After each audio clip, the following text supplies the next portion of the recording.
আপোনালোকৰ জৰিয়তে মই অসমবাসী, ডিব্ৰুগড়বাসী, দেশবাসীক আগন্তুক ইংৰাজী নৱবৰ্ষৰ কাৰণে সকলোকে শুভেচ্ছা জ্ঞাপন কৰিছোঁ।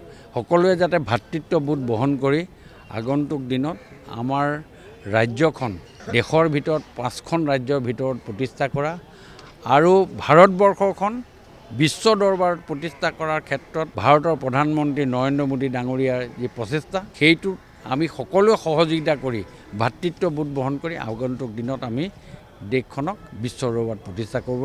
তাৰ আশাৰে প্ৰত্যেকজন ভাৰতবাসীক ভাষা ধৰ্ম নিৰ্বিশেষে ভাতৃত্ববোধ বহন কৰি আমি যাতে আগুৱাই যাব পাৰোঁ।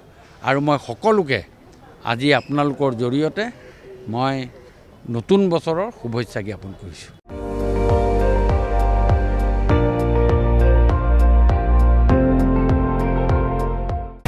আপুনি চাই আছে ND24, সৰ্বশ্ৰেষ্ঠ নহয় সৰ্বোত্তমৰ দৌৰ।